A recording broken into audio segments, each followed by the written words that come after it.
தொடர்ந்து இது நேற்றைய தினம் நடந்தது, முந்தா நாள் நடந்தது, அதுக்கு முதல் நாள் நடந்ததுன்னு இப்படியே நம்ம ஒவ்வொரு நாளா சொல்லிட்டு இருக்கோம்.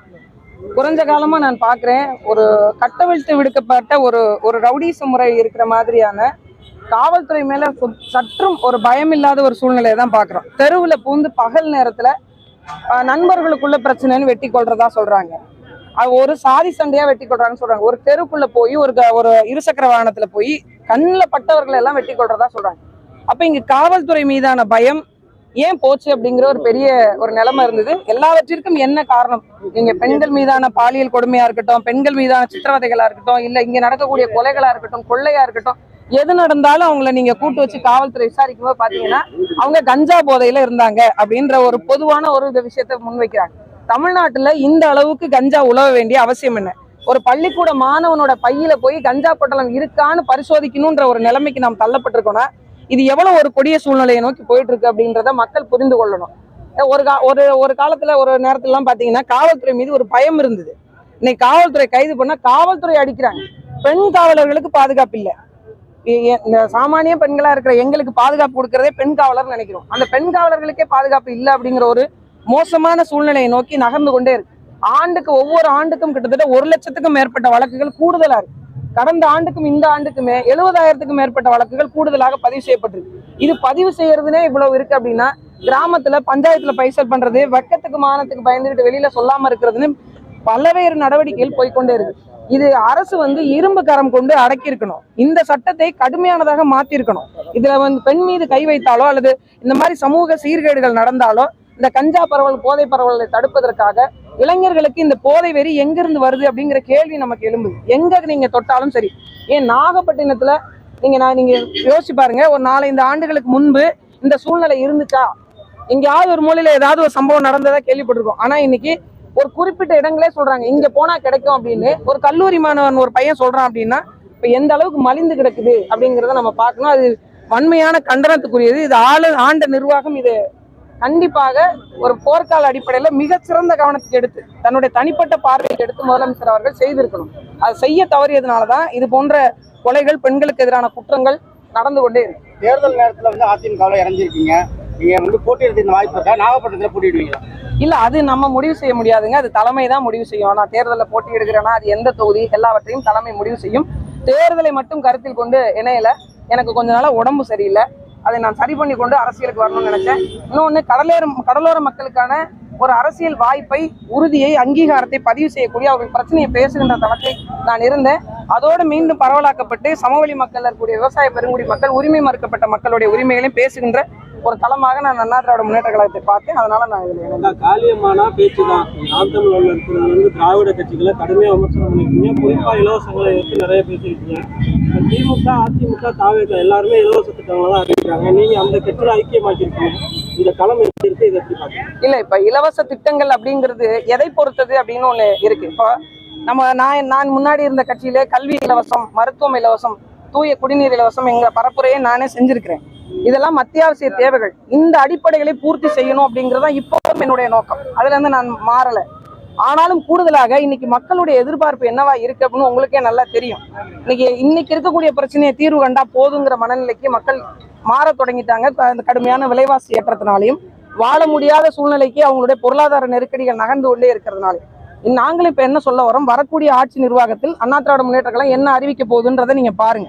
அவங்களுக்கான வேலை வாய்ப்பை உறுதி செய்கின்ற திட்டங்கள், விவசாயத்தை பெருக்குகின்ற திட்டங்கள், தரிசு நிலங்களை மேம்படுத்துகின்ற திட்டங்கள், பெண்களுக்கான வேலை வாய்ப்பை உள்ளூர் அளவுல நிலம் வளம் சார்ந்து உருவாக்கக்கூடிய திட்டங்கள், பல்வேறு திட்டங்களை முன்னெடுத்திருக்கு. இது மரியாதைக்குரிய அம்மா அவர்கள் கொண்டு வந்த இந்த மகளிர் சுய உதவி குழுக்களை மீண்டும் மீட்டுருவாக்கம் செய்து அந்த பெண்களுக்கான ஒரு பொருளாதார வாய்ப்பை செய்வதற்கான அனைத்து ஏற்பாடுகளையும் அவங்க வைத்துக் கொண்டிருக்கிறாங்க. இந்த தேர்தல் அறிக்கையில அது தெளிவாக வெளிப்படும். அதிமுகவும் திராவிட இயக்கம் தான். திராவிட இயக்கம் கடுமையா குற்றச்சாட்டு பண்ணீங்க. திராவிடர்கள் தமிழர்கள் கிடையாதுன்னு சொல்றீங்க, பேசிட்டு இருக்கீங்க. இப்போ அதிமுகவும் திராவிட இயக்கமா ஏற்றுக்கிட்டு நீங்க செத்துருக்கீங்களா? இல்ல, ஒரு விஷயத்த நீங்க புரிஞ்சுக்கணும். நான் திராவிட முன்னேற்ற கழகத்தை தலைமை ஏற்காமல் போனதற்கான காரணமும் சரி, அண்ணா திராவிட முன்னேற்ற கழகத்தை ஏற்றுக்கொண்டதுக்கான காரணமும் தமிழ்நாட்டை ஒரு தமிழன் ஆள வேண்டும் என்பதற்கான ஒரு உறுதியான நோக்கில் நாங்கள் ஏற்கனவே இருந்ததிலையும் செயல்பட்டு இருந்திருக்கோம். இந்த முறையும் ஒரு புரட்சி தமிழனாக இருக்கக்கூடிய பத்தி, இந்த மண்ணை பத்தி, இந்த மக்களை பத்தி மிகவும் தெரிந்து அறிந்திருக்கக்கூடிய ஒரு சாமானிய குடும்பத்திலேருந்து இன்னைக்கு ஜனநாயக கடமையினுடைய அடித்தளமாக இருக்கக்கூடிய ஒரு தமிழருடைய அடிப்படையில் கீழே தலைமையில் கீழே இயங்குறதுல நான் இணைந்து அதுக்கான ஒப்புதலோடு தான் அதில் இணைஞ்சிருக்கேன். இந்தியா கூட்டணி வலுவா இருக்குது, அதனால தாவேகா உள்ளிட்ட கட்சிகள் வந்து என்டிஏ கூட்டணி பண்ணணும் வலதுசாரி அமைப்புகள் உள்ளவங்க சொல்றாங்க. நீங்க எப்படி பாக்குறீங்க? இல்ல, எந்த கூட்டணி வலுவா இருக்கு? இப்போ கூட்டணி வலுவை மட்டும் வைத்து வெற்றி தோல்வியை தீர்மானம் செய்துவிட முடியாது. சரிங்களா? நீங்க ஒரு பிரதான கட்சிகள் நாட்டை ஆண்ட கட்சிகளும் கூட்டணியில இருப்பாங்க.